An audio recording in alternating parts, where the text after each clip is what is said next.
Self-sabotage slowly shrinks your potential, sometimes to the point where it feels completely crushed. In the previous video, we covered about 90% of the most common self-sabotage patterns. Watch it here if you haven't yet. In this video, I'll show you how to break the cycle effectively and step by step. Watch until the end, and you'll walk away with a clear understanding and a powerful blueprint you won't find anywhere else. Step 1. Stop shaming yourself. Get curious instead. Here's the paradox. The moment you start fighting self-sabotage, it gets worse. It digs in deeper. If you try to fix it with pressure, with self-talk like, "What's wrong with me?" and "Why can't I just get it together?" the feeling of shame anchors in and grows stronger, making you feel even worse in the end. Why does this happen? In that moment, there are two parts inside you having a conversation. One part is conscious. It uses logic. It asks reasonable questions, and it wants answers. And the other part is your primitive brain, the part responsible for emotions, safety, and neurology. Your conscious mind asks why, but your primitive brain doesn't have language. It doesn't have explanations. It only reacts. So when these two parts collide, a specific feeling is created: shame. Here's a micro story. Imagine this: a child, 7 or 8 years old. He accidentally falls off a carousel and on the way down pushes an innocent puppy. Both get hurt. The child is devastated. He didn't mean it. He doesn't even fully understand what went wrong, but he feels intense guilt and shame for what he believes was caused by him. Now imagine his parents' reaction. Instead of comforting him, helping him and the puppy, they start judging him, talking down to him, throwing harsh comments his way. How would that child feel? I bet you know the answer. That child is your primitive brain, and the parent in that scene is your conscious mind. You can talk down to yourself consciously without even noticing it, but the damage you create inside is very real. Your primitive brain feels powerless, ashamed of not having control, ashamed of not having answers, and neurologically, it responds the only way it knows how: with pain, shame, and sabotage. So how do we fix this? Rule number 1, you have to start respecting the way you communicate with yourself. If you know you'd never judge, shame, or talk down to a friend, a child, or a stranger, then you absolutely cannot keep doing it to yourself. Your dearest child, your primitive brain, deserves attention, care, and the same level of kindness in communication and respect you would give anyone else. Rule number 2, stop attacking your behavior and start studying it. Watch your patterns. Listen to your internal language. Instead of asking, "Why am I like this?" ask, "What exactly is resisting here? What part of me is pulling the brakes? What am I afraid would happen if I moved forward? What feeling am I trying not to feel right now? What outcome am I trying to avoid?" These questions don't create anger. They don't create confusion. They create curiosity. What does this do to your brain? The moment you switch from judgment to curiosity, your nervous system relaxes just enough for choice to come back online. The primitive mechanism is simple. When you shame yourself, your brain interprets it as danger and responds with sabotage. Sabotage is its protection and not the punishment. So when you get curious, you're no longer at war with yourself. You're observing without pressure or threat, and observation is the first crack in the loop. It's the first real step to breaking the vicious self-sabotage cycle. Step 2, bring the sabotage into awareness. As long as the pattern is secret, it stays powerful. What you don't name controls you, silently and efficiently. Self-sabotage thrives in secrecy, not because it's evil, but because anything unspoken stays charged with tension. The moment a pattern lives only inside your head, your nervous system treats it as unresolved danger. It loops and builds pressure, and it keeps hijacking your behavior from the background. Why does this happen? Your brain is wired to regulate threats through physical or emotional expression. When something is deeply suppressed instead of being expressed, your nervous system has no way to process it. It gets no signal that the danger has been seen, named, or understood. So it keeps firing the same alert again and again, and the pressure from suppression unconsciously builds up. Think of it like holding your breath underwater. The longer you don't breathe, the more pressure builds in your chest, not because breathing is dangerous, but because suppressing it is. The same thing happens with fear, doubt, resistance, or ambivalence. When you feel it but don't admit to yourself, "I'm scared, I don't want this, I'm not sure, I'm afraid of what happens next," your body continues to carry this pressure, and carrying it quietly takes a lot of energy and life resources. Here's a micro story. Imagine walking around with a heavy backpack you never take off. At first, it's manageable, then exhausting and unbearable. The moment you put it down, the weight touches the ground and the pressure drops instantly. Your awareness does the same. When you say out loud, "This is what I'm afraid of. This is what I feel. This is what's resisting," your nervous system finally gets the signal. Oh, okay, it's seen. And when something is seen, it no longer needs to scream for attention through sabotage. Therefore, bringing self-sabotage to awareness is not about fixing it. It's about discharging it. Naming the fear doesn't make it stronger. It makes it acknowledged and workable. And the moment a pattern stops being a secret, it loses its grip, not all at once, but enough for choice to come back online.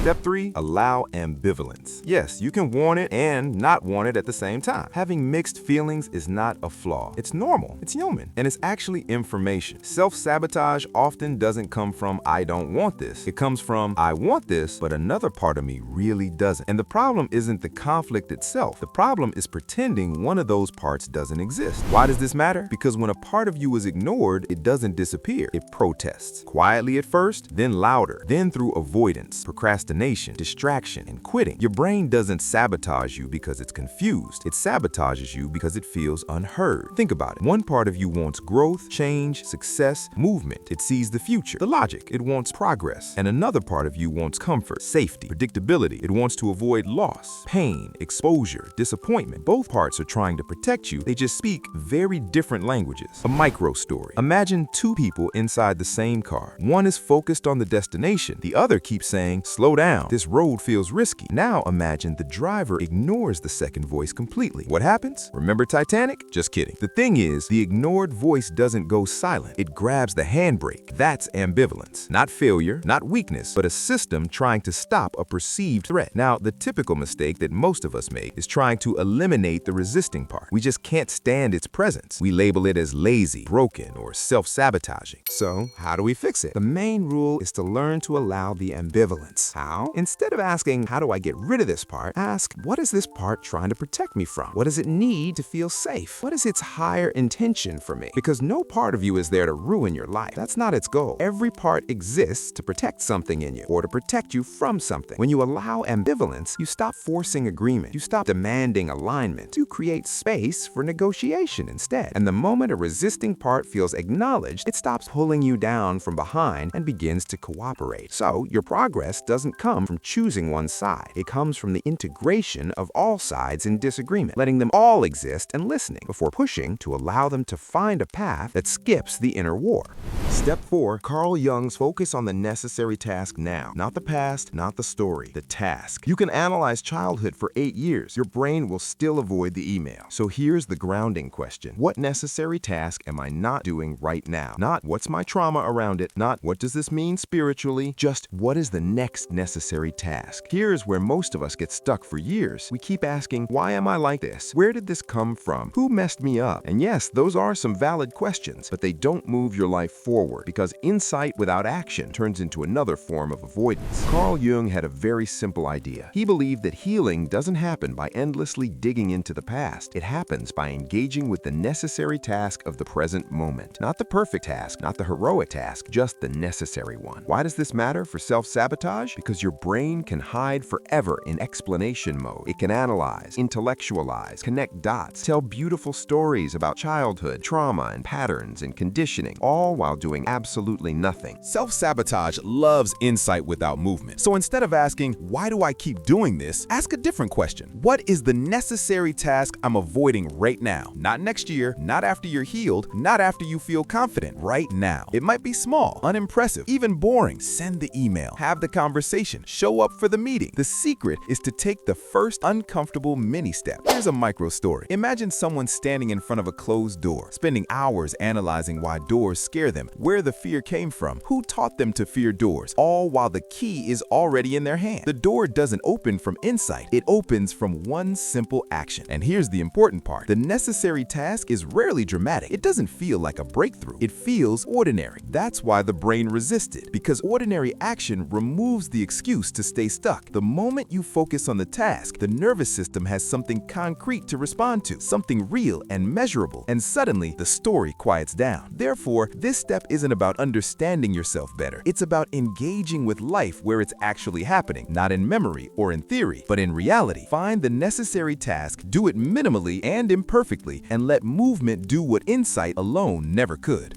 Step 5. Micro step, not hero mode. Self-sabotage loves one thing: big, dramatic plans. Thoughts like, I'm changing my life starting Monday. Your brain hears that and starts preparing a full mental evacuation. Instead, do micro steps, so small that your nervous system can survive. Something like, wake up 10 minutes earlier, not 4 hours. Open the doc and name it instead of finish the project. Do a light stretch and a glass of warm water instead of rebuild your entire lifestyle. The secret is in micro proof. It teaches your brain, oh look, reality isn't so bad. I can handle it. I don't need to escape it. Here's a trap self-sabotage loves. It convinces you that change must be big, dramatic, life-altering, clean, and final. So your brain forever waits for the perfect moment to become a different version of you. That new routine, new discipline, new personality, and a new life. And until that moment arrives, nothing happens. That's hero mode. And hero mode is one of the most reliable ways to always stay stuck. Why does it happen? Because your nervous system doesn't trust big jumps. It doesn't care about motivation speeches. It cares about proof. Real, physical proof that you can survive reality. Neuroscientifically, your brain learns safety through experience, not intention. So when you say, from now on, I'll do everything differently, your nervous system hears danger, too much of the unknown, and it pulls the brakes. Micro steps work differently. They're small enough that your nervous system doesn't panic, boring enough that your brain doesn't feel threatened, real enough that your body can register success. Here's a micro story. Imagine telling someone who's afraid of water to jump straight into the ocean. They freeze, but ask them to put one foot in, then another, then stand there for 10 seconds. Now the body learns something new. Oh, look, I didn't die. The next step is safe to take. That's how change actually happens. Not through courage, but through repetition. Micro steps create micro evidence. Evidence that discomfort is survivable and that effort doesn't equal catastrophe.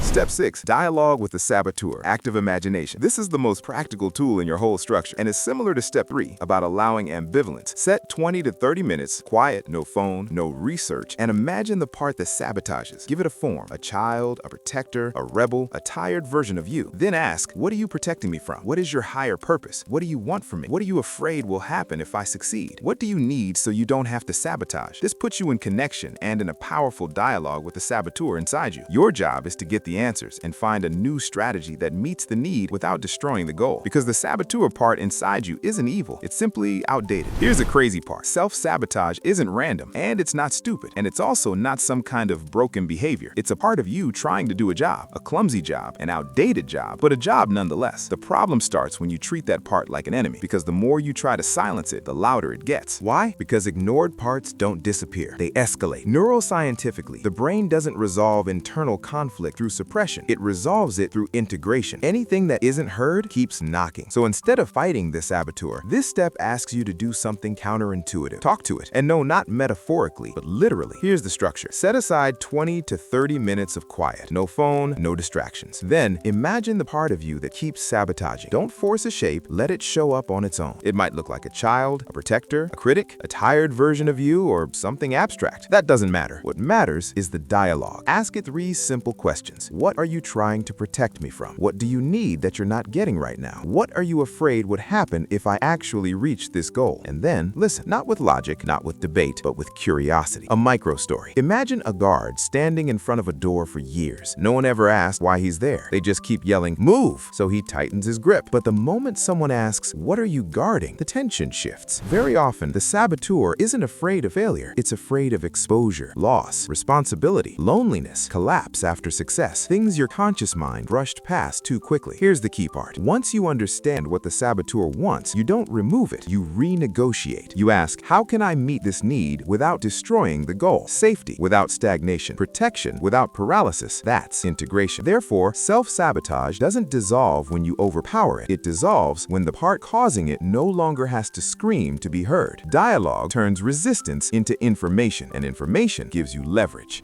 Step 7. Compassion for the scared part. Your tone matters. Your brain can hear when you don't have compassion. Your biggest win is to bring compassion back into your internal dialogue. Not who is ruining my life, but who in me is scared. Say it directly. I see you. It makes sense that you're afraid. Thank you for trying to protect me. Compassion isn't softness, it's regulation. It moves the system from war to negotiation. Here's when the real shift happens. Once you start noticing the sabotaging part, once you've heard what it's afraid of, there's a temptation to jump straight into fixing it, reassuring it, convincing it, correcting it. But compassion comes before change. Why? Because fear doesn't respond to logic, it responds to safety. And until the scared part feels safe, it won't let go of control. Neuroscientifically, the nervous system exits survival mode only when it senses attunement, not solutions, not arguments. Attunement. That means being seen without being judged. A simple truth. You don't calm a terrified child by explaining spreadsheets, future plans, or long-term benefits. You calm them by saying, I see you, I feel you. It makes sense that you're scared. You're not wrong for feeling this way. Here's a micro story. Imagine a child hiding under a table during a thunderstorm. You don't drag them out and say, come on, get out of there. There's no danger, statistically speaking. You kneel down, lower your voice, stay close. That's compassion. And that child under the table is the same part of you that freezes, delays, avoids, or quits. When you say, what's wrong with me? That part hears, you're a problem. When you say, why can't I just push through? It hears, you're not allowed to be scared. And fear doesn't disappear under pressure. It hardens. Compassion does something very different. It tells the nervous system, you're allowed to exist. And paradoxically, that's when it starts loosening its grip. Compassion isn't indulgence, it's regulation. It doesn't mean you stop moving forward. It means you stop dragging a terrified part of you into the future by force. Instead, you walk with it. You say, I know you're scared. I understand why. And we're still moving together. Therefore, this step isn't about eliminating fear. It's about changing your relationship to it. When the scared part feels met instead of attacked, it no longer needs to sabotage to be heard. Compassion turns internal warfare into cooperation, and that's what allows real movement to happen.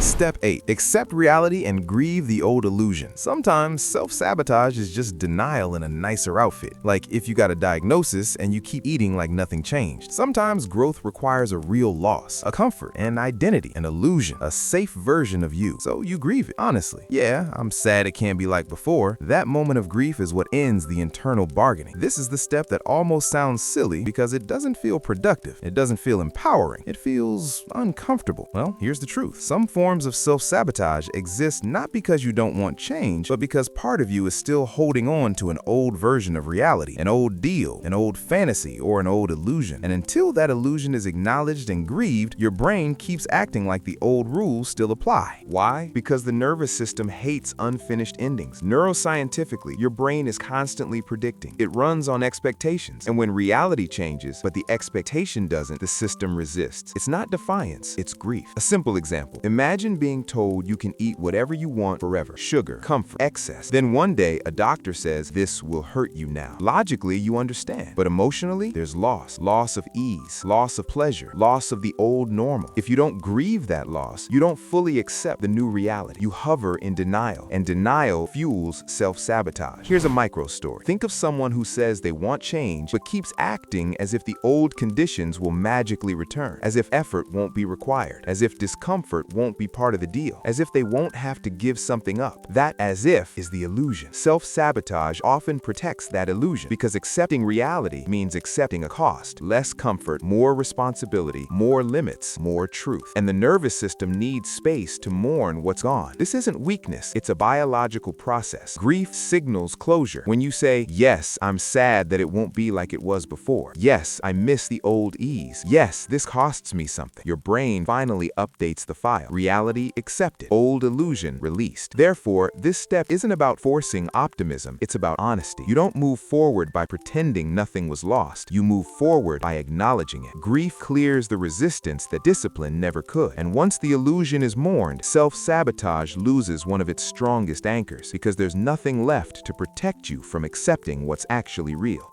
Step 9. Add pleasure to the goal, not just should. Your brain doesn't move for should, it moves for reward. Self-sabotage gets worse when the goal feels like punishment. So give your brain a taste of the outcome. Imagine the result clearly. Feel the relief, the freedom, the pride. Let yourself want it without immediately negotiating against it. This isn't manifestation, it's basic reinforcement. You're teaching the nervous system, this is not just scary, this is worth it. This step sounds simple, and that's exactly why it's underestimated, because most self-sabotage doesn't come from resistance to effort. It comes from resistance to a future that feels empty. Here's what often happens. You tell yourself you should do something. You should change. You should push through. You should want this. But when your brain looks at the destination, it doesn't see pleasure. It sees duty, pressure, responsibility, expectation, endless maintenance. So motivation quietly disappears. Why? Because the nervous system doesn't move toward should. It moves toward a clear reward. Neuroscientifically, your brain learns through anticipation. Dopamine isn't released when when you achieve something. It's released when your brain expects something good to happen. No reward prediction, no movement. That's why willpower burns out so fast. You're asking your system to walk toward a future it doesn't emotionally believe in. A small example. Imagine being told you need to go to the gym for the rest of your life. No joy mentioned, no pleasure, no personal meaning, just obligation. Your body immediately resists. Now imagine a different picture. Movement and energy that feels good. Strength and health you enjoy using. Confidence you like inhabiting. A life that feels alive, not just correct. Same goal, completely different signal. A micro story. Think of someone who keeps quitting right before success, not because they're lazy, but because success, as they imagine it, looks cold. More work, less fun, more pressure, less freedom. So their brain asks a very logical question. Why would I even think of going there? Self-sabotage answers that question by stopping the process. This is where pleasure matters. Not indulgence, not escapism, but genuine, allowed enjoyment. When you let yourself imagine the taste of the result, the relief, the pride, the calm, the satisfaction, your brain finally has something to move toward. Therefore, the goal isn't to bully yourself with discipline. It's to update the emotional picture of the outcome. Ask yourself, what part of this could actually feel good? What do I get to enjoy, not just endure? What version of me would like living on the other side of this? When pleasure is added, the nervous system stops dragging its feet because now the goal isn't just something you should do, it's something your brain can want. And when desire replaces obligation, self-sabotage has far less reason to exist. That's the final shift. Not forcing yourself forward, but making forward feel worth it. Wow, we are finally at the end. If you made it this far, I bet you are determined to change, and this alone makes you a little hero. If this video resonated with you, please give it a thumbs up. One simple like helps this message reach 10 more people who might need to hear it today. And don't forget to subscribe so you don't miss our next series about building direction when motivation isn't there. Until next time, stay calm, stay curious, and stay connected to your inner peace.